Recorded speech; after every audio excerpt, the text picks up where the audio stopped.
Let's talk about climate change. People are calling it the crisis of our time, and it is. Climate change. Climate change. Climate Changes. Climate change. But it's easy to get lost in this story. The science is dense and politics get in the way. World leaders are meeting in Madrid to talk about the climate crisis and how to slow it down. And they're under pressure from millions of people around the world calling for concrete action. The empty promises are the same, and the inaction is the same. So what exactly are we doing wrong, and how do we fix it?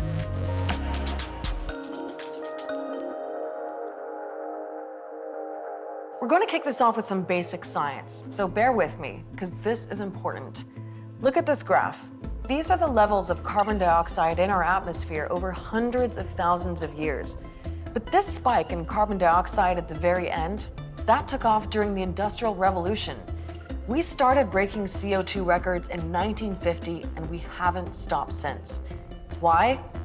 Well, scientists say there's a 95% chance that human activity is the cause. We've been burning more and more fossil fuels like oil and coal, which release CO2, to power our homes, factories, airplanes, and cars. There's also a lot more of us. The global population has tripled in the past 70 years. And we're consuming more products from animals that release another pollutant called methane.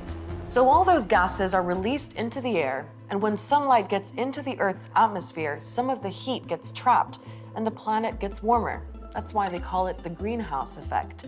But the concern is not that the Earth is getting warmer.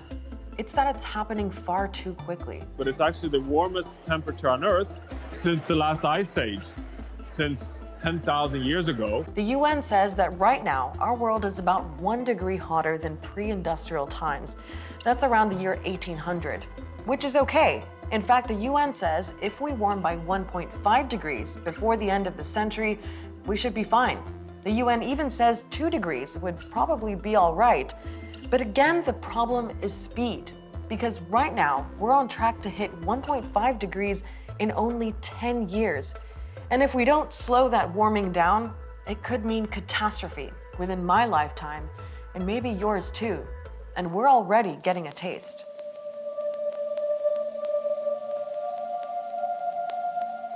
Climate change is here. Climate change is happening. We are well into the 6th mass extinction event. Europe is currently colder than the Arctic. More than 1,000 people being rescued just in the early morning hours of Sunday. Millions of people are likely to suffer worsening food and water shortages. Drought, which is now in its 10th year, is a phenomena that's here to stay. We've never seen a year's worth of rain in less than 7 days. Sea levels are rising about 3 millimeters a year because seawater expands as temperatures get warmer. Melting ice sheets and glaciers also add trillions of tons of fresh water into our oceans. People around the world are already losing their homes. And if things carry on, millions more of us will have to pack up too.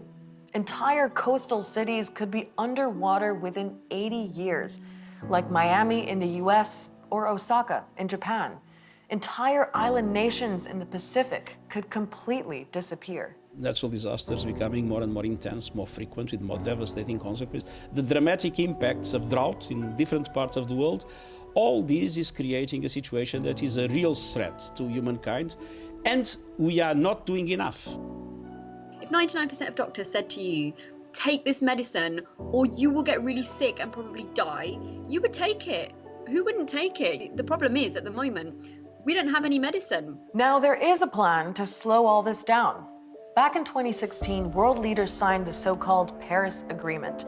And the big pledge is to cap temperatures rising by 1.5 degrees or a maximum of 2 before the year 2100.